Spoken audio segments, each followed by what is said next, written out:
낭만의 도시 프라하에서 온 특별한 화장품 목욕용품 퓨어체크. 맥주 홉 추출물과 식물성 자연성분이 피부를 편안하고 깨끗하게, 머릿결은 윤기 있고 부드럽게. 아름다운 디자인과 기분 좋은 향기로 나만의 포근한 웰라이프를 연출해보세요. 마뉴팍투라의 수출용 제품을 합리적인 가격으로 국내에서도 만날 수 있습니다. 인터넷 검색창에 퓨어체크 또는 마뉴팍투라로 검색하세요. 시원해. 역시 산 정상에선 탄산이지. 아니, 내 건 김도 다 빠지고 미지근한데 니 캔은 왜 이렇게 시원하고 톡 쏘는 거야? 아직 몰라? 캔컵이라고 캔이 쏙 들어가는 텀블러가 나왔잖아. 대박, 이리 줘봐. 헐, 나 가지면 안 돼? 응, 안 돼. 근데 지금 페이스북에서 이벤트를 하고 있으니 너도 이벤트에 참여해보는 것은 어떨까? 추첨을 통해 20명에게 3만원 상당의 캔컵을 무료로 준댕. 페이스북 네이버에 BIGCUP 한글로 빅컵이라고 검색해보세요. 킵앤조이 빅컵. 저기요, 이번에 짓는 우리 집 단독주택은 난방비가 많이 나온다던데? 잠깐만 기다려봐. 이거다! 에코 온돌 매트! 응? 그게 뭔데? 우리같이 신축하거나 발코니 확장할 때 온수파이프 위에 시공해서 난방비를 절약시켜주는 제품이래. 열 전도가 좋은 알루미늄과 동으로 만들어서 방바닥 골고루 열을 퍼지게 하는구나. 크랙 방지에 수맥 차단 효과까지 있다니 예민한 우리 부부에겐 딱이겠는걸? 게다가 유명 브랜드 아파트에 들어간 제품이라 믿을 수 있다고. 초록창에서 에코 온돌 매트를 검색하세요.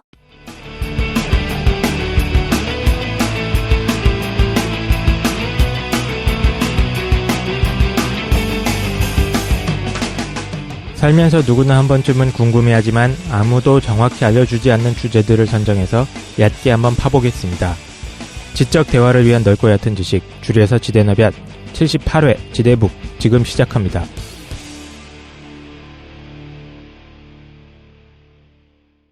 한 주간 잘 보내셨습니까? 오늘 자기소개로 시작하는 시간입니다. 저는 신자유주의, 미스테리 관심 많은 최 사장입니다. 안녕하세요. 나라님의 뜻이 너무 굳건하셔서 국민들 너무 우습게 보시는 것 같은데 이럴 때 필요한 게 여러분 뭔지 다 알고 계시지 않습니까? 끝까지 한번 해봅시다. 깡쌤입니다. 아, 예. 기독교와 과학과 기타 등등 다양한 것에 대해 관심이 많은 덕이 많은 덕실입니다. 네, 안녕하세요. 김도인입니다. 명상이랑 동양 철학을 하고 있습니다. 그래요? 오늘 눈이 좀 많이 부으셨는데 어저께 좀 싸우셨다고. 네네. 어제 새벽 늦게 자가지고. 아, 그렇군요. 알겠습니다. 지대북으로 돌아왔습니다. 지대송으로 일탈했다가 지대북으로 다시 돌아왔어요. 네. 첫 번째 우리 뭐 있었지?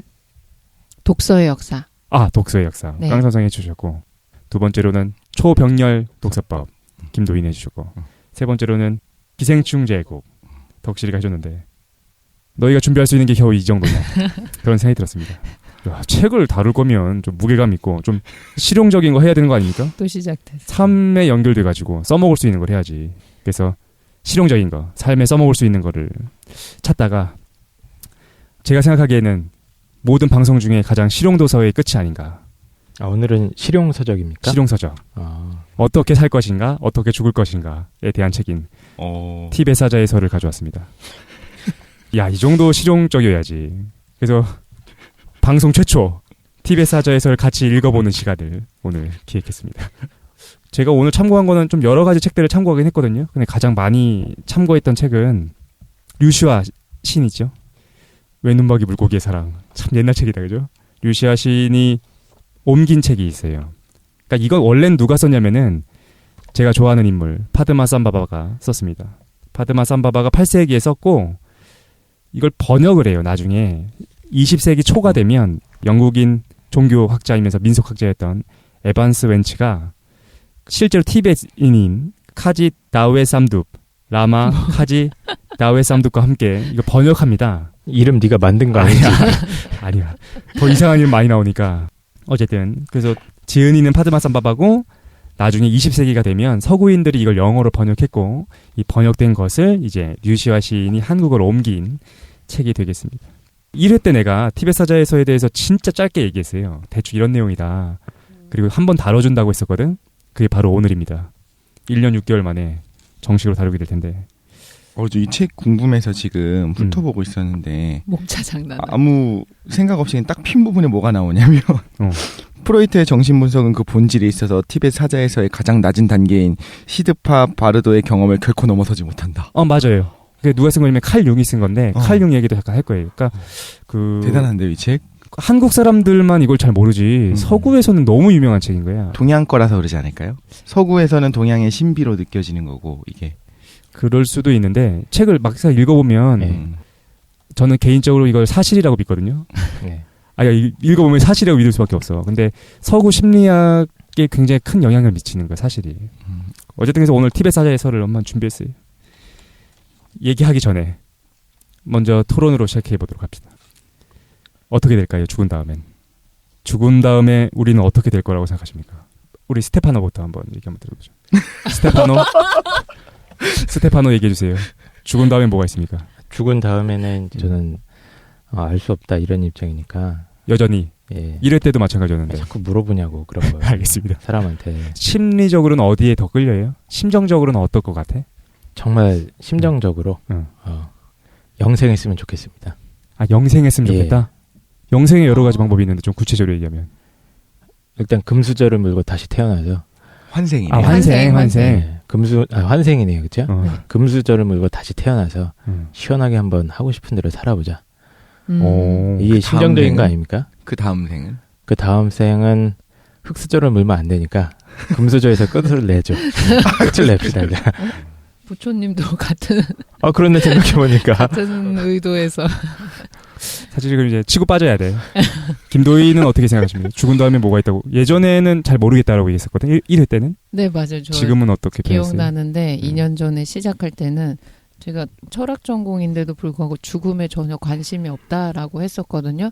그래서 죽음 이후에 생각해 본 적 없어서 그때 토론 때도 별 말 안 했었는데 2년 동안 최 사장님이 하시는 의식의 여행이나 영혼들의 여행 그리고 우주가 하나의 의식에서 개별적으로 자기를 이제 체험하기 위해서 나온 거다 이런 얘기 계속 듣다 보니까 요즘에 그럴 수도 있겠다라는 생각이 들어가지고 신도가 한 명 생겼습니다. 황금겁자.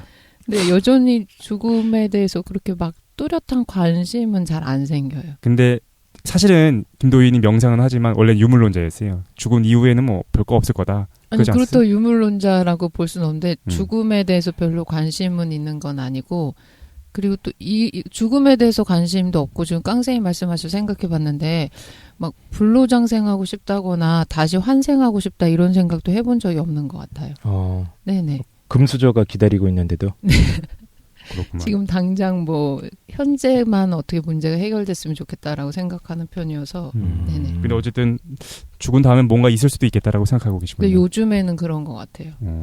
독실이는 뭐 당연히 있다고 믿지. 있다고 믿습니다. 네. 믿음의 영역이니까. 어떤 모습일 것 같아요? 그거는 정말 모르겠어요. 그거에 대한 디테일한 내용을 이야기하기 시작하면 그게 이제 사실 위험한 거죠. 그래도 만약에 천국에 딱 갔는데 천국이 어떤 모습이었으면 좋겠어요? 글쎄요. 그냥 어땠으면 좋겠냐고 한다면 이런 생각을 한 적은 있었어요. 이제 내가 영혼이 남았을 때 정말로 그 죽은 다음에 천국에 갔어. 하나님 옆에 계시고 그러면 좀 살다가 심심하잖아. 하나님을 쫄라가지고 어린 나이에 그런 생각을 했어요. 다시 쫄라서 지구를 다시 한번 만들어서 우리 위에서 구경합시다. 이렇게 얘기하고 싶다는 생각을 다시 했었어요. 태어나는 거에 그 아니 그냥 난 위에서 본네 천사가 돼서 위에서 구경하는 거지. 우리가 너무 얘기를 안 하고 있는데 죽음 다음에 무엇이 올 것인가. 모든 사람들이 나름대로의 생각을 갖고 있을 것 같고 그게 삶의 의미와 좀 연결됩니다. 죽음이 어떤 모습으로 펼쳐질지에 대해서 생각하면 어떤 삶을 살아야 될 건지가 또 규정되기도 하니까 오늘 놀라운 얘기를 하게 될 겁니다. 그래서 실제로 죽은 다음에 무엇이 펼쳐지고 그만해. 내가 어떻게 뭘 해야 되는지를 너무 구체적으로 잘 써놨어.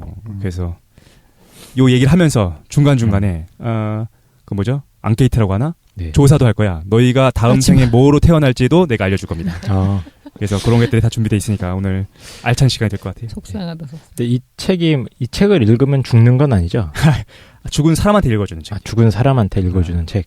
일단 그래서 본격적으로 한번 시작해 보도록 하겠습니다. 티벳 사자에서 한마디로 얘기하면 죽음 다음에 이제 환생하죠. 이게 불교적 기반인 책이니까 죽은 다음에 환생을 하는데 그 사이에 대한 책입니다. 삶과 삶 그 사이 잠깐 동안 거쳐가는 그 세상에 대한 안내서가 티벳 사자에서고 약 49일 동안 거쳐가게 돼요. 내가 죽어. 그럼 약 49일. 근데 사람마다 약간 다르다고 하거든요. 49일 동안 내가 중간 세계를 경험하게 되고 그걸 이제 바르도라고 하는데 바르도 세계를 경험하고 이 책은 그걸 얘기해 줍니다. 이 바르도에서부터 어떻게 환생하지 않을 것인지에 대한 책인 거야. 그런데 얘가 악행이 너무 많아. 카르마도 너무 많고 업보도 너무 많은 거야. 그래서 어쩔 수 없이 윤회하게 됐다. 다시 태어나게 됐다. 그러면은 조금 더 괜찮은, 조금 더 금수저를 물 수 있는 방법을 알려주는 말도 안 되게 유용한 책입니다. 알겠죠? 일단 원래 제목은 바르도 테돌이에요. 바르도가 무슨 뜻이냐면은 중간이란 뜻입니다. 그러니까 중간인 거고 테돌의 의미는 이거야. 한번 들어서 깨우침을 얻는 것. 그러니까 이 바르도 테돌을 번역하면 이겁니다. 한번 들음으로써 죽음에서부터 해탈할 수 있는 방법을 다루고 있는 책인데 그럼 왜 이게 티벳 사자의 서가 되느냐?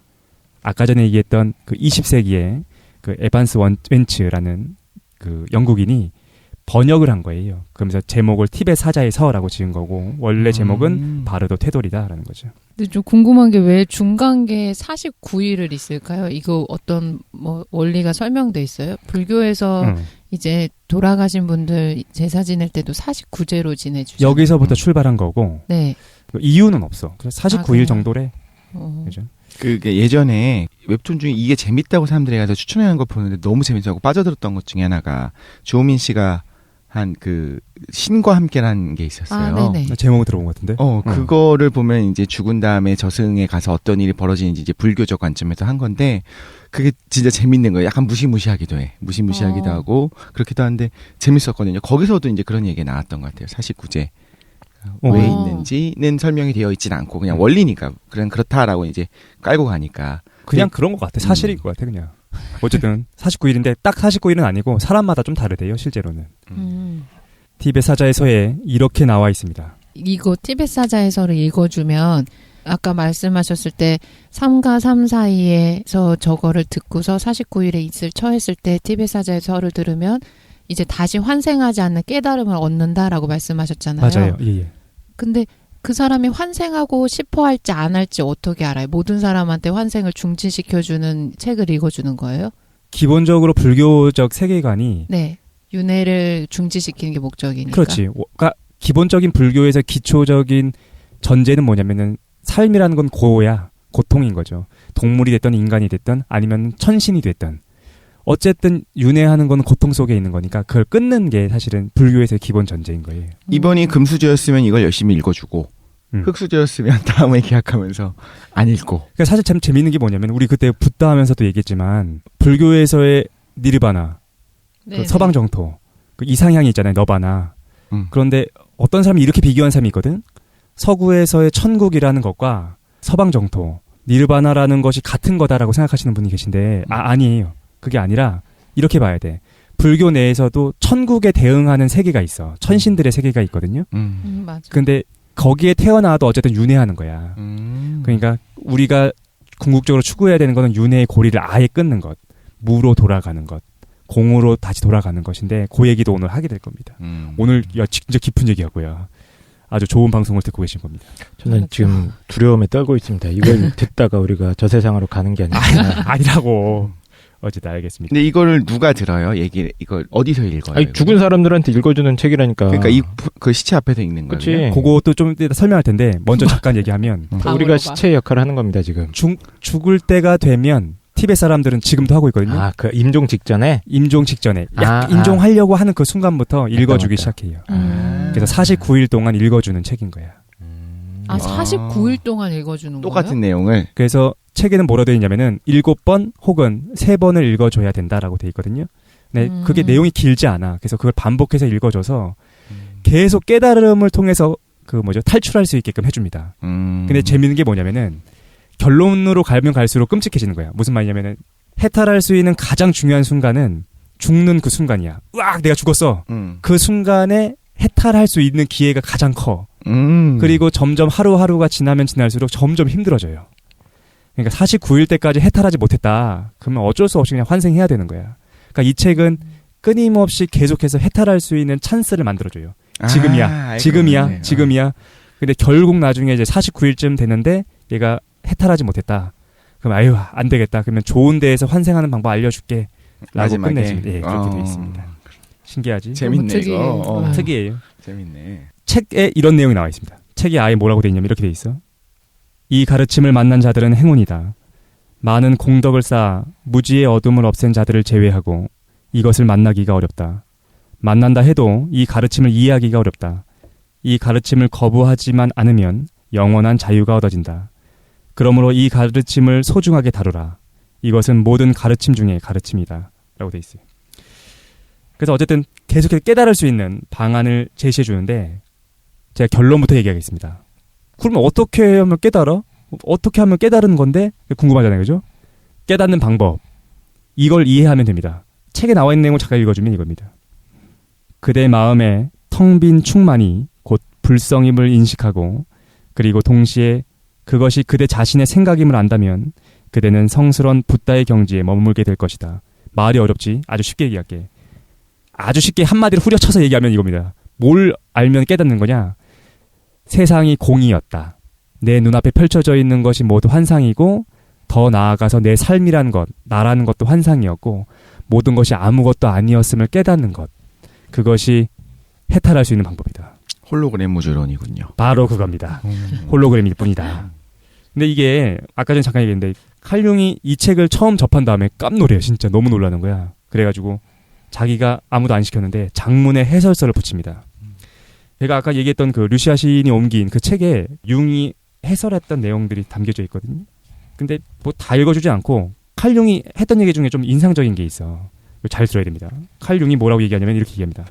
티벳 사자에서는 그것에 대해서 어떤 해설을 쓰더라도 닫힌 책으로 시작해서 닫힌 책으로 남는다. 왜냐하면 그것은 다만 영적인 이해력을 가진 사람에게만 열리는 책이기 때문이다. 무슨 말이냐면은 아무리 티벳 사자에서를 한 페이지 읽고 두 페이지 읽고 끝까지 다 읽었어. 하지만 그거는 열어서 읽은 것이 아니라 닫힌 책이라는 거야. 아무리 이걸 읽어도 그 안으로 들어갈 수가 없어. 어떤 사람만 이 내용을 읽었을 때 안으로 들어갈 수 있는가? 영적인 이해력을 가진 사람만 들어갈 수 있다. 그래서 알려드릴게요. 어떻게 하면 이 닫힌 책을 꿰뚫고 안으로 들어갈 수 있는가에 대한 얘기를 오늘 얘기하려고 하는데 점점 분위기가 무거워지고 있네. 아주 잘 되고 있습니다. 임종할 것 같습니다. 그렇군요. 네. 알겠습니다. 근데 이게 사실 조금 있다가 우리가 토론할 내용이 있어. 내가 맨날 하는 얘기 있지 않습니까? 그 의식과 빛에 대한 문제를 티벳 사자에서 굉장히 강하게 다루고 있기 때문에 그 얘기도 나중에 하게 될 텐데 빨리 넘어가도록 하죠. 개요부터 보겠습니다. 이 책의 개요 바드마 삼바바가 쓴 티벳 불교의 경전입니다. 4, 5세기 여행 가이드북 해탈 및 환생 요령에 대한 친절한 해설서죠. 49일 동안 중음계라고 해 중간계라고도 하고 바르도죠. 49일 동안 바르도를 떠도는 의식을 위해서 시체 옆에서 49일간 3번에서 7번 읽어주면 되는 책입니다.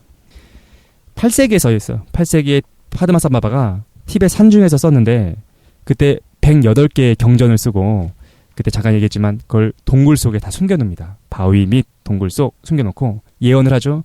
600년 후에 제자들이 나타나서 그것들을 하나씩 때가 되면 찾아내게 될 거다라고 했던 건데 재밌는 건 뭐냐면은 8세기에 쓰고서 숨겼잖아요.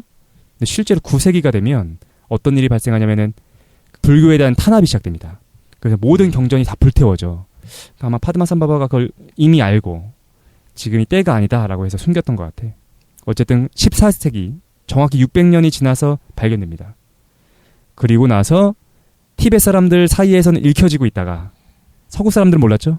그러다가 또 시간이 많이 지나가지고 20세기가 되면 서구에 전파되는 책이 됩니다. 세상에 알려졌던 계기는 아까 얘기했죠.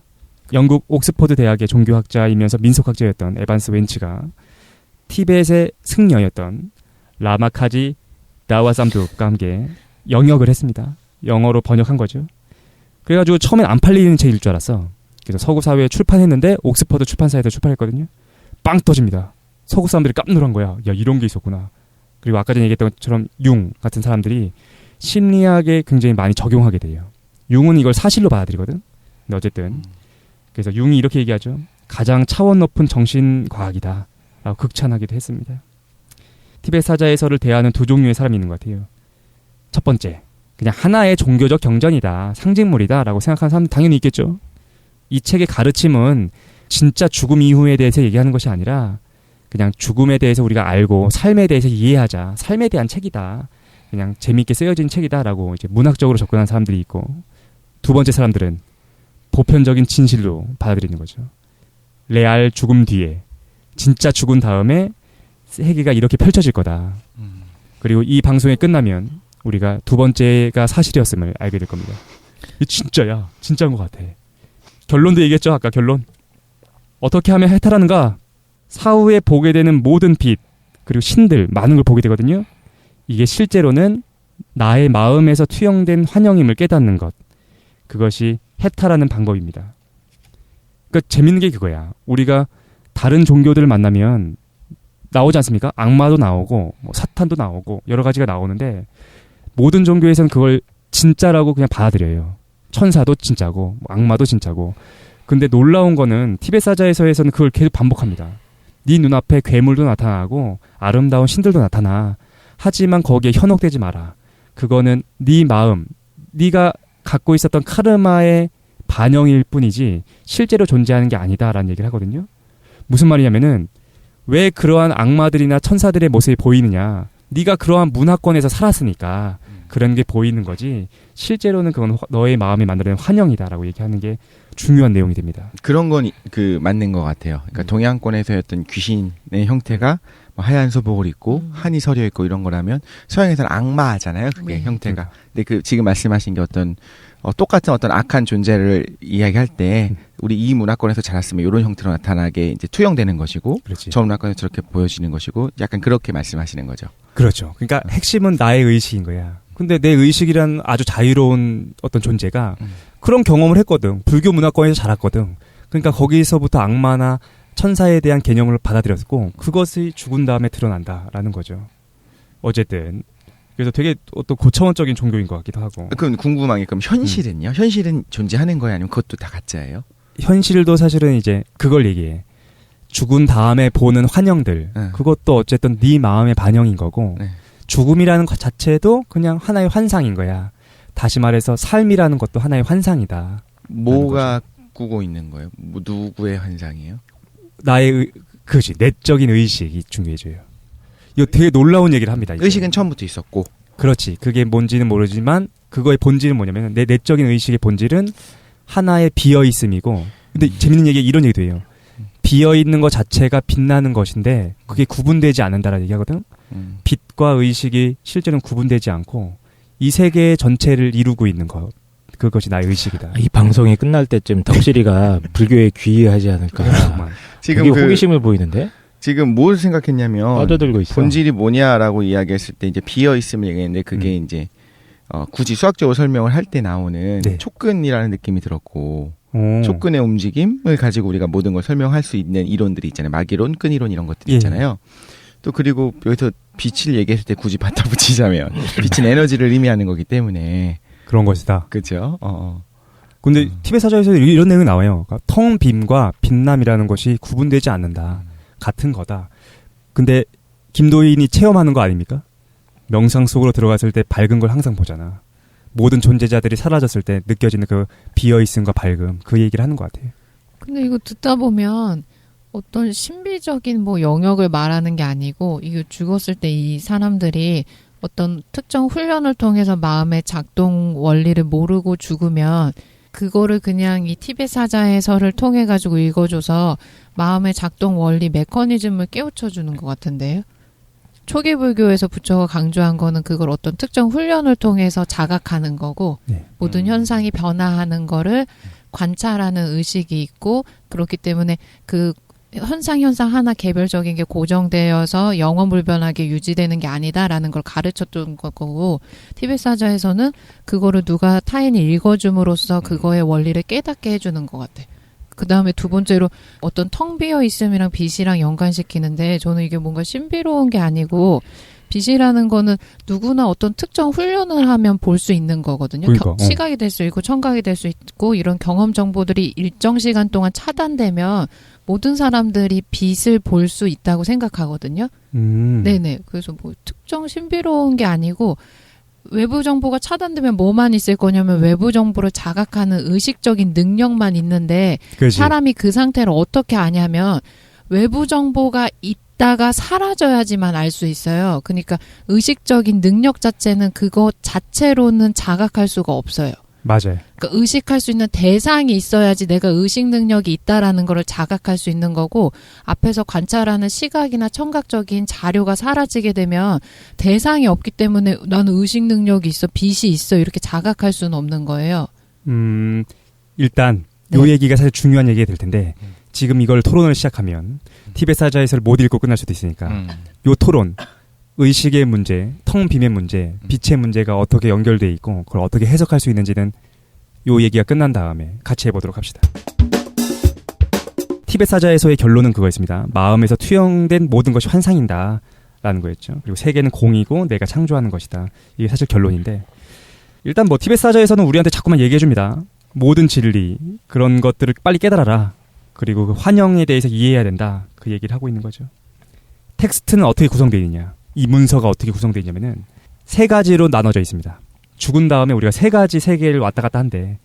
첫 번째 세계는 치카이 바르도라고 합니다. 두 번째는 초에니 바르도. 세 번째는 시드파 바르도인데 낯설지? 도저히 외워지지가 않아. 이거 지금 최 사장이 쓰고 있는 책 아니야. 책 제목 아닙니까? 이거 아닙니다. 이상한데 좀? 아니야. 마치 반지의 제왕 원정대처럼 어디 떠나야 될 것만 같은 기분. 그러니까 첫 번째, 두 번째, 세 번째인데 네. 이거 좀 외울 필요가 있어요. 외우라고요? 외워야 돼? 치카이, 초에니, 시드파. 이게 세 가지 세계인데 죽음의 단계가 이렇게 됩니다. 죽음의 순간이 있어. 그 얘기 해줄 거야. 죽음의 순간에 우리가 뭘 보게 되는가에 대한 얘기를 할 겁니다. 으악 막 죽었어. 방금 막 죽었어. 그러면 첫 번째로 치카이 바르도에 가게 돼요. 거기서는 약 3일 정도 있습니다. 사후 3일까지 치카이 바르도에 있는데 이때 너무 혼란스러운 상태가 있는데 아주 쉽게 얘기하면 우리 꿈꿀 때 있죠. 그 상태와 동일한 상태가 된다고 합니다. 이때가 너무 중요한 순간이고 이때 시체와 어떤 영적 대상이 잘 분리돼서 깨달음을 얻으면 바로 해탈할 수 있는 아주 중요한 순간인데 보통은 안 그렇대요. 보통은 기절 상태에 있대. 3일이 지나면 초에니 바르도에 가는데 약 14일간, 2주간 이어지는 세계에 가는데 이때 다양한 것들을 봐요. 어떤 분노의 신, 평화의 신, 여러 가지들을 보게 되는 기간이 약 14일 동안 걸리고 이때도 잘 해탈할 수 있습니다. 근데 이때도 해탈 못했다. 그럼 세 번째, 약 32일간, 너무 긴 시간이죠. 약 한 달간 환생을 갈구하게 됩니다. 그래서 환생에 돌입하는, 그래서 자궁을 봐. 자궁으로 들어가고자 하는 욕망에 시달리는 그 시기가 오게 되는 거죠. 작자 얘기를 좀 해야 될 것 같은데 작자가 파드마 삼바바였는데 파드마 삼바바는 빨리 얘기하겠습니다. 뭐 중요한 게 아니니까 책 얘기가 중요한 거니까. 파드마 삼바바 잠깐 얘기하면 연꽃에서 태어난 사람이란 뜻이고 티벳 최고 성인입니다. 8세기에 왕자로 태어났어. 인도 우디야나국, 인도에 있는 우디야나국에서 왕자로 태어났는데 이분도 그러면 골드 스푼. 그러니까 이런 얘기가 있어. 그러니까 티벳 불교를 믿는 사람들은 이 파드마 삼바바가 너무 중요한 인물인 거야. 그래서 사실은 붓다다. 붓다가 다시 한번 오신 거다라고 얘기를 합니다. 어쨌든 어린 나이에 출가합니다. 그래서 나란다 불교대학에서 정통 불교를 전수받아요. 김도인 벌써 아는데 그죠? 나란다 불교대학 아주 유명한 데지 그치? 네, 아직도 있어요. 아 그래요? 아 있어요? 네네. 12세기에 그 이슬람 사람들한테 이제 멸망당한 걸로 알고 있는데 근데 다시 세워졌구나. 네네네. 이게 기원전 한 5세기부터 있었대요. 그래서 석가모니도 여기 많이 가셨다고 했더라고. 이 불교대학에 많이 가셨대 실제로. 어쨌든 오늘날의 미얀마와 아프가니스탄 등지를 두루 다니면서 여러 스승들을 만나서 수행하게 됩니다. 우리 바바 형님이 파드마쌈 바바 형님이 바바 형님이에요? 파드마쌈 바바예요. 파드마쌈 바바. 바바 형님께서 여러 스승들을 따라 다 수행하게 됩니다. 대표적으로 누굴 만나냐면 스승 중에 그 대가 중에 한 명인 빠담파라는 스승과 함께 이름이 다 너무 친숙해. 히말라야 북부 고산지대에 위치한 라다크에서 수행하게 됩니다. 라다크에 있었어. 라다크는 지금 인도에 있는 지역인데 원래는 티벳의 영토였어요. 지금 티벳 망명 정부가 라다크에 있거든요. 거기서 달라이라마가 계시죠. 그래서 바바 형님도 거기서 수행을 하게 됩니다. 근데 라다크가 당시에 100여 명의 고승들과 어마어마하게 많은 수행자들이 있었대요. 정진하고 있었는데 학문적인 성과가 매우 높았대. 그래서 산스크리트어로 되어 있는 원전들도 굉장히 많았고 의학도 엄청 발달돼 있어가지고 이런 그림이 있었대. 인간의 수태, 탄생, 성장, 죽음에 이르는 전 과정이 아주 세밀하게 그려져 있는 인체도가 있을 정도로 의학이 발전돼 있었다고 합니다. 이 얘기를 왜 했느냐면은 어느 정도까지 의학이 발전했느냐, 나중에는 신체와 영적 어떤 실체, 그걸 영인체라고 할게요. 시체와 영인체를 분리해내는 그런 기술까지도 발명됩니다. 그걸 뭐라 부르느냐? 포화라고 불러요. 잠깐만. 몸이랑 영을 분리시킨다고? 그래서 포화의식이라고 하거든요. 티벳에서는 이게 되게 중요하게 다뤄져. 포화의식을 할 수 있는 사람들이 굉장히 소수가 있어요. 그래서 의식체를 분리해내기는 과정을 얘기합니다. 어떻게 뭐 뒤통수를 되게 세게 때립니까? 그렇죠. 그러면 눈에서 튀어나옵니다. 뿅 튀어나오게 되는 거죠.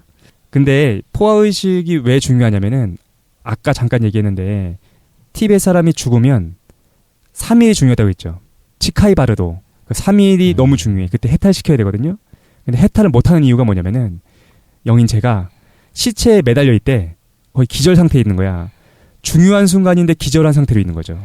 아주 쉽게 얘기하면 군대 훈련소에 갔는데 지금 빨리 물품 챙기고 빨리 움직여야 되는데 얘가 기절해 있는 거야. 중요한 순간이 막 지나가고 있는 거죠.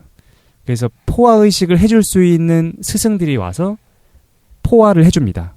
시체로부터 영인체를 딱 분리시켜줘가지고 얘가 3일 동안 해탈할 수 있게끔 도와줘. 이해가죠? 어쨌든 우리 바바 형님은 나란다 대학에서 교수 생활을 하고 있었어요. 티벳의 37대 왕이 불러요. 바바 형님 한번 와서 가르침 주십시오. 그 티베트에 건너오게 됩니다. 그래서 티베트의 석가의 가르침을 전파하게 되고 결국 지금까지 불교의 국가로 만들어졌죠. 티베트 불교의 어떤 그 시조? 시조. 티베트 불교를 전파시킨 분이에요. 그러니까 인도에서 넘어온 달마 대사가 중국에 뭐 이렇게 불교를 하는 것처럼 그런 전승처럼 남아 있는 전설 속의 인물이네요, 거의. 그렇죠, 전설 속의 인물. 레전드네, 레전드. 맞아, 레전드예요. 근데 어쨌든 이렇게 잠깐 얘기했던 것처럼 108개의 경전을 남겼는데 때가 되지 않아서 숨겨놨다가 사람들이 차차 찾아내고 있고 총 65권이 발견됐습니다. 그래서 시간이 지나면 하나씩 발견될 거라고 해.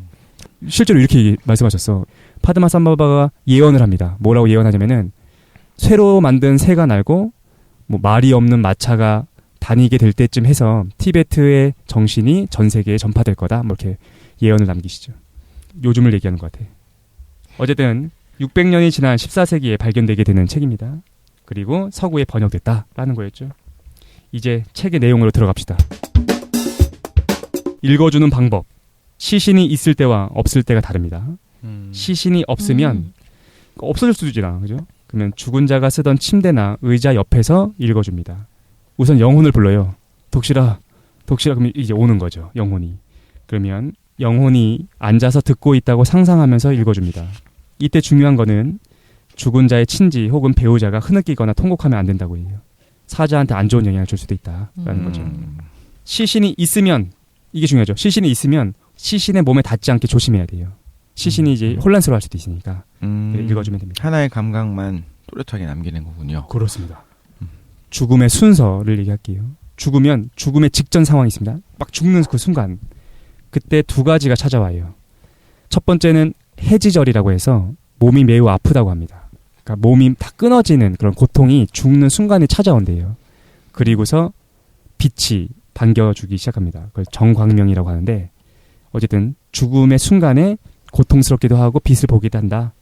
그리고 아까 얘기했던 것처럼 첫 번째로 치카이 바르도가 3일 동안 시작되고 초에니 바르도가 약 14일 그리고 시드파 바르도가 한 달 정도 진행된 다음에 환생하게 된다라는 거죠. 그러니까 이 바르도가 일종의 중간계라는 의미인 거라고. 그렇죠. 바르도 같고 그게 치카이 바르도가 3일. 네, 3박 4일 그 합숙 훈련 딱 하고. 그렇지. 그리고 초에니 바르도에서 14일 동안 뭔가 또 뭐 어떤 기간을 지나고 나서 전문 교육 받는 거죠. 예, 시드파 바르도에서 예. 그게 마지막 한 달 동안이나 계속 지속되나요? 그렇습니다. 전역할 준비를 하는 거죠. 한 달 동안. 오케이. 그래서 그 순간순간마다 사자를 인도하는 과정들이 펼쳐지게 됩니다. 점점 엄숙해지고 있어 분위기가. 예, 저희도 한 초이니 바르도까지는 온 것 같아요 이미. 알겠습니다. 이미 왔어. 빨리 왔구만. 알겠습니다. 1부 시작하죠. 치카이 바르도. 바르도체가 탄생하는 순간입니다. 그 세상에서도 어떤 육신을 갖게 되거든요. 근데 우리의 지금 육신과는 달리 어떤 영적인 육신이겠지. 그걸 이제 바르도체라고 부르겠습니다. 그래서 치카이 바르도에서는 바르도체가 탄생하는 과정이 나오는데 죽는 순간 투명한 빛이 첫 번째로 나타납니다. 빡 죽는 순간이야. 으아, 덕실이가 이제 죽은 거야. 으아, 그래서 빛이 막 나타납니다. 첫 번째 나타나는 투명한 빛입니다. 어쨌든 숨이 막 멎었을 때 아까 얘기했죠. 의식체가 성공적으로 분리돼서 나오면 가장 좋다라고 돼 있습니다. 책에. 그러면 해탈할 수 있다. 근데 보통의 의식체들은 기절해 있는 상태로 있다. 몸에 달라붙어 있어서 해탈의 중요한 순간이 그냥 건너간대요. 책에 이렇게 나와 있습니다. 이게 이름을 넣어야 되니까 덕실이로 넣을게요. 아, 고귀하게 태어난 덕실이여. 그대가 존재의 근원으로 돌아가는 길을 찾을 순간이 왔다. 그대의 호흡이 멎으려 하고 있다. 그대는 한때 그대의 영적 스승으로부터 존재의 근원에서 비치는 투명한 빛에 대해서 배웠다. 이제 그대는 사후세계의 첫 번째 단계에서 그 근원의 빛을 체험하려 하고 있다. 그대여, 이 순간의 모든 것은 구름 없는 텅 빈 하늘 같고 아무것도 걸치지 않은 티 없이 맑은 그대의 마음은 중심도 둘레도 없는 투명한 허공과 같다. 이 순간 그대는 그대 자신의 참 나를 알라. 그리고 그 빛 속에 머물러 있으라. 이 순간 나 역시 그대를 인도하리라 라고 처음에 이제 시작하고 있습니다. 아멘. 아멘. 왠지 되게 슬프네요. 듣고 있는데. 왜? 왜요? 그냥 모르겠어요. 그냥 울컥하는 그런 마음이 있는 것 같아요. 경험했던 게 떠오르는 것입니까? 그러니까 일종의 이게 사실은 기도문 같은 거잖아요. 네네. 그럴 수도 각 있어요. 문화권마다 이제 장례식이라던가 임종 절차를 이렇게 일종의 포장하는 그렇지. 의식 같은 것들이 있는데 그때 읽어주는 기도문인데 그 안에 이제 어떤 나름대로의 철학적인 내용들이 담겨 있다는 거죠. 그렇죠. 그렇게 해석할 수도 있고 레알로 해석할 수도 있고 레알이다. 제가 생각할 때는 레알이다. 네, 알겠습니다. 근데 이게 좀 과정이 있어요. 덕실이가 이제 임종하려고 하잖아요. 그러면 보고서 오른쪽으로 돌려 눕힌데 그걸 이제 사자가 누워 있는 자세라고 특유의 자세라고 하거든요. 오른쪽으로 딱 누워 있는 거. 그다음에 목의 오른쪽과 왼쪽에 있는 동맥을 누르고 뭐 이런 것들이 있는데 건너뜁시다. 그게 뭐 중요하지 않으니까. 어쨌든 뭐 지금 한번 해보죠. 독실이 눕힌 다음에 조금 더 읽어보도록 하겠습니다. 아, 고귀하게 태어난 덕실이여, 들으라. 이제 그대는 순수한 존재의 근원에서 나오는 투명한 빛을 체험하고 있다. 그것을 깨달으라. 그대의 현재의 마음이 곧 존재의 근원이며 완전한 선이다. 그것은 본래 텅 빈 것이고 모습도 없고 색깔도 없는 것이다. 이것을 깨닫는 것으로 충분하다. 본래 텅 빈 그대 자신의 마음이 곧 붓다임을 깨닫고 그것이 곧 그대 자신의 참된 의식임을 알 때 그대는 붓다의 마음 상태에 머물게 되리라. 빛이 보인다는 거야. 근데 깨달으라는 거지. 그 빛이 별게 아니라 바로 네 마음이고 사실은 텅 비어 있는 거야. 그것을 깨달아야 된다를 얘기하고 있습니다. 그래서 아까 얘기했던 것처럼 밝음이라는 것과 텅 빔이라는 것이 구분되지 않는다라고 생각하는 것 같아요. 죽음의 순간 첫 번째 빛이 통과했습니다. 근데 보통 못 잡아 이걸. 두 번째 빛이 나타나게 됩니다. 두 번째 나타나는 투명하고 밝은 빛에 대한 얘기를 해보죠. 약 30분 정도 지나면 요 빛이 두 번째로 나타난대요. 근데 생명이 끊어진 이 의식체는 몸 밖으로 나왔을 때 자신이 살았는지 죽었는지 판단하지 못한다고 해요. 그리고 정신이 없다고 합니다. 왜냐면은 살아있을 때와 마찬가지로 가족들은 계속 볼 수 있는 상태고 이때 스승님이 계시면 포화를 할 수 있는 거예요. 그래서 의식체를 잘 분리시켜주면 좋은데 포화 의식을 해줄 수 있는 스승이 없을 때는 언제 의식체가 정확하게 분리되냐면은 치카이 바르도가 끝났을 때 의식체가 분리된다고 합니다. 그러니까 3, 4일이 지나면 의식체가 자연스럽게 분리돼요. 티베 승려들이 뭐라고 표현하냐면은 바르도체가 솟아오른다라고 표현한대. 왜 솟아오른다고 표현하냐면은 그 명상 중에서 승려들이 보셨을 때 이렇게 보인대요. 마치 송어가 물속에서 빵 나오는 것처럼 바르도체가 그렇게 튀어나온대. 빵 나온다는 거죠. 어쨌든 우리는 여기서 해탈을 못했습니다. 그러면 3일 후에 두 번째 세상이 찾아오게 되는 거죠. 바로 초엔이 바르도입니다. 두 번째 세상으로 넘어가도록 합시다. 네. 카르마가 만들어낸 환영들이 나타나기 시작합니다. 사자는 지금 어떤 상태냐면은 자신이 수의를 입고 있는 모습을 보고 친구들과 친척들이 애통해하는 소리도 듣고 뭐 그런 뭐 상태예요. 재밌는 게 뭐냐면 이런 내용이 나와요. 분노하지 말라는 거야. 너의 제사를 스스로 보게 될 텐데 그리고 영혼이니까 어때요? 그 사람들의 마음이나 그런 거 하나 미세하게 보겠지. 그러면 화가 난대. 왜 화가 나냐면은 그 제사를 인도해주는 어떤 뭐랄까 종교 지도자나 아니면 친척들이 설렁설렁 한다는 거야.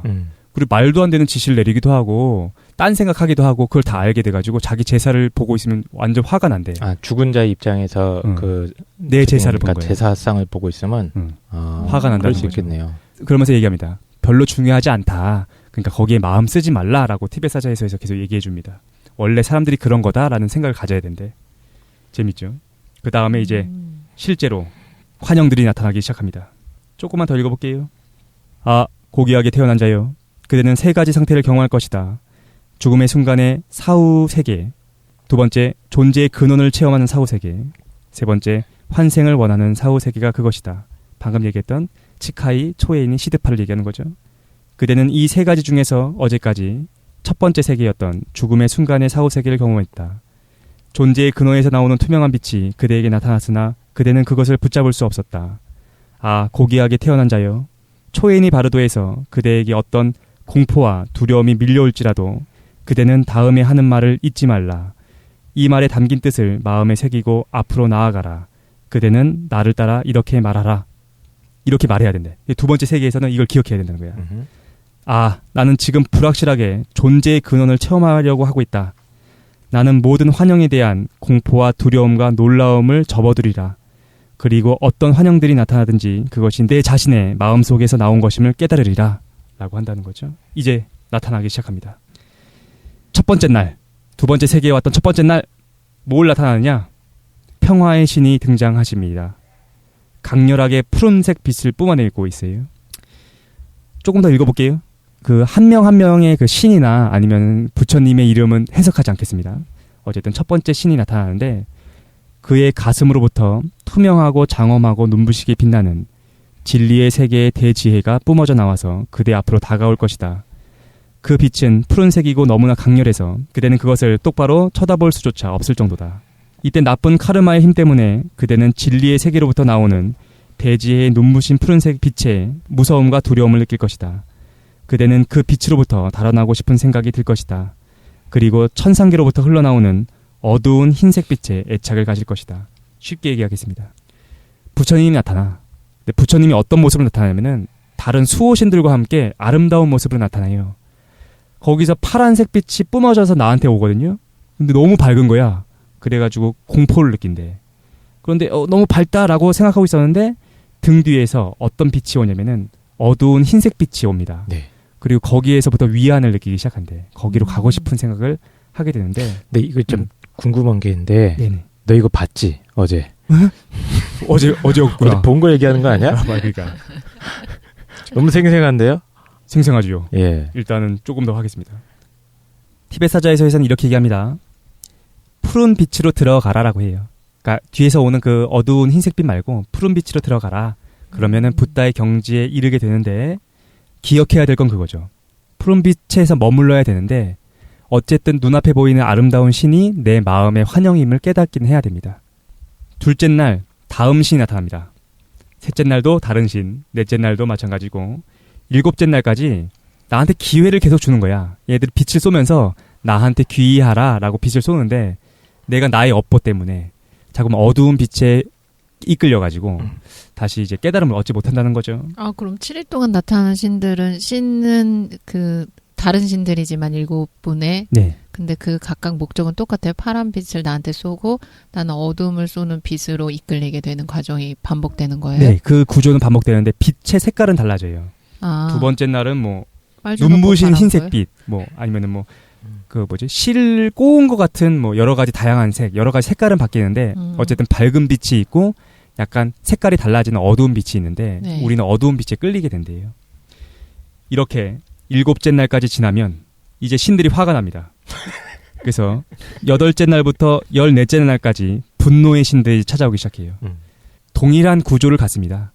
근데 분노의 신이 완전 무서워. 화염에 휩싸인 58명의 분노의 신들이 나타나는데 피를 마시고 막 사람들의 머리를 자르고 막 그렇게 한대요.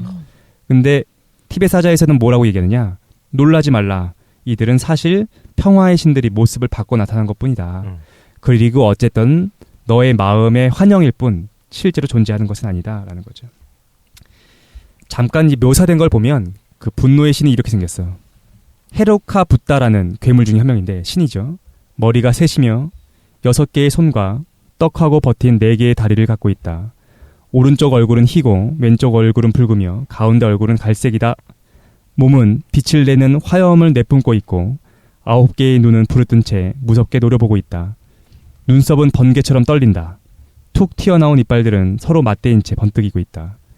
그리고 이게 좀 웃긴데 입에서는 아라라 또는 으하하 하는 쩌렁쩌렁 울리는 소리와 날카로운 휘파람 소리가 울려 나오고 있다 라고 돼 있어요. 무섭지? 네, 중요한 게 이거야. 이게 진짜로 존재하는 게 아니라 이 죽은 사람이 어떤 문화권에 있었을 거냐면 불교 문화권에 있었으니까 이런 모습을 보게 된다는 거야. 알겠죠?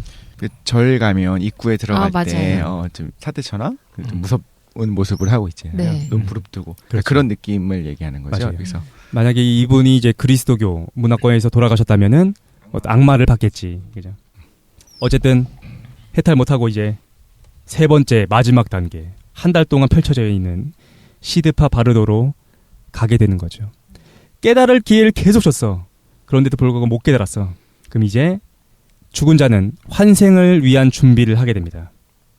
해탈하지 못한 의식은 점점 아래쪽으로 방황에 들어가게 됩니다. 그리고 시드파 바르도가 시작됩니다. 시드파 바르도를 떠도는 상황부터 먼저 얘기할게요. 사자는 어떤 상태냐면은 바람이 계속 분대. 근데 이제 뭐라고 해석해 주냐면은 진짜 바람이 아니라 카르마의 바람이라고 얘기하거든요. 거기에 이리저리 끌려다니게 됩니다. 그래서 어떤 상황이냐면은 비바람이 불고 있어요. 그리고 파도가 세차게 밀려오는 혼란한 상황이고 사람들의 고함 소리도 막 들립니다. 그리고 나쁜 업보를 쌓은 사람들은 악귀들한테 쫓기거나 무기를 들고 있는 사람들이 막 잡으러 온다고 해요. 막 그런 상황이 펼쳐집니다. 근데 어쨌든 이거는 그냥 환영일 뿐인 거죠. 어쨌든 사자는 매우 혼란스럽고 지쳐있는 상태가 됩니다. 어떻게 될까요, 사람은? 막 혼란스럽고 막 누가 쫓아오고 막 그래.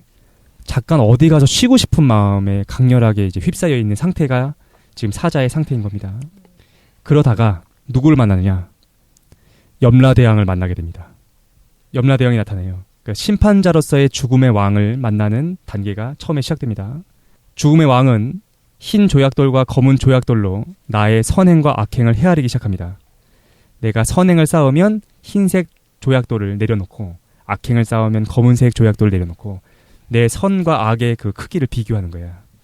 그럼 사자가 놀란다고 합니다. 야 뭐야 지금 잠깐만 야, 왜 검정색을 너무 쌓고 있어. 난 그렇지 않았다. 난 악행을 저지르지 않았다라고 막 변명을 하게 된대. 그러면 죽음의 왕이 카르마의 거울을 보여준대요. 봐, 네가 실제로 이랬어라고 보여준다는 거죠. 그 블랙박스가 다 있구만. 그러니까 네. 그래서 보여준다는 거지. 그래서 거기에는 내가 살았던 것들이 고스란히 들어있다라고 해요. 책의 내용을 한번 읽어보겠습니다. 네. 그때 죽음의 왕의 분노한 집행관 한 사람이 그대의 목에 밧줄을 걸고 그대를 끌고 다닐 것이다.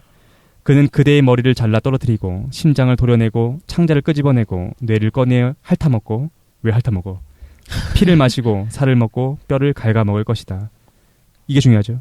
그러나 그대는 죽을 수가 없다. 그대의 몸이 조각조각 난도질 당해도 그대는 다시 살아날 것이다. 죽음의 왕을 두려워하지 말라. 그대의 몸은 원래 텅 빈 것이기 때문에 두려워할 필요가 없다. 죽음의 왕들은 그대가 만들어낸 환영이다. 그래서 네가 만들어낸 거다를 알려주는 거죠. 네, 이거를 지금 얘기하고 있을 때쯤이면 이미 이제 부패는 시작되고 있는 상황인 거죠. 그렇지. 부패는. 그러니까 그게 냉장실이 없으니까. 네. 맞아요. 그런데 중요한 건 육신은 썩어가고 있지만 영은 듣고 있을 거다. 그렇지. 라는 믿음 하에서. 맞습니다. 근데 이제 계속 들으면서 어떤 생각이 들었냐면 네네. 그 죽기 전에 사람한테 이야기를 하기 시작하잖아요. 네. 그럼 그게 무슨 효과가 있을 수 있냐면 그 죽는 사람한테 마지막에 이제 기도를 드려준다든가 예를 들면 그 천주교 과거에는 죽기 직전에 세례를 줬거든요. 그런 식으로 마음을 평안하게 할 수가 있어요. 여기서의 어떤 메시지들이 사실 마음을 평안하게 하는 것 같거든요. 아까 처음에 들을 때 그 김도희님이 들으면서 뭔가 이렇게 울컥했다고 했을 때 저는 네. 반대로 이거를 죽는 순간에 들으면 이 믿음 안에서 살았던 사람 입장에서는 마음이 편해질 것 같다는 생각이 들고 그리고 이제 영이 없다고 가정을 한다면 지금 없다고 생각하는 분들도 많이 있으니까 영혼이 없다고 생각한다면 이미 시신은 썩어가고 있지만 이걸 계속적으로 이야기를 해주는 과정들을 옆에서 이제 사랑하는 사람들 가족들이 본다는 거죠. 그럼 그 사람들한테 굉장한 위로가 되는 거예요. 이 말들이. 이 말들을 이렇게 하게 되고 결국엔 여기서 죽은 사람이 뭔가 볼 수도 있어. 하지만 그것들은 환영이야. 그리고 우리가 이걸 함으로써 삶의 고의 연속인데 이걸 끊고 이제 해탈의 경지로 일어날 수 있게 내가 해주고 있다면서 그 49일 동안의 이 의식을 치르면서 일종의 장례 의식이잖아요. 그 남은 사람한테도 굉장히 치유가 될 것 같다는 생각이 들더라고요. 사실 우리가 그렇게 해석해 볼 수 있죠. 이 책은 실제로 레알 죽은 세계를 보여주는 것이 아니라 하나의 또 힐링 서적, 어떤 종교적으로 살아있는 사람들의 심적인 치유를 위한 책이다 이렇게 볼 수도 있을 것 같아요. 사실 어디나 그 제사나 아니면 혹은 우리나라 같은 경우에도 염을 하면서 네. 다 방법이 있잖아요. 네, 이렇게 네. 어떻게 묻고 어떻게 하고 어떻게 싸고 어떻게 씻기고 이런 것들이 다 있고 네. 서양 같은 경우에는 잘 모르겠지만 뭐 이렇게 옛날에는 동전을 이렇게 눈에다가 해갖고 노잣돈을 쓰라고 하고 이런 한 것들이 하나하나의 의식이 있는데 그걸 보면서 이제 주변 사람들이 평안함을 느끼는 거로서도 그러니까 그거로서도 어떤 의미가 일단 있다는 생각이 드는군요. 네. 네, 예전에 그 달라이라마께서 그 인터뷰한 내용을 본 적 있었거든. 근데 이제 티베트 사람들은 이걸 계속 읽으니까 달라이라마도 가끔씩은 기다린대 죽음을. 그래서 내가 정말로 죽음에 처했을 때 이런 나는 어떻게 할 수 있을 것인가에 대해서 생각하면서 죽음이 기대된다고 하더라고. 그러니까 어떤 면에서는 이게 살아있는 사람들의 어떤 공포를 완화시켜주는 효과도 있는 것 같기도 하고. 네.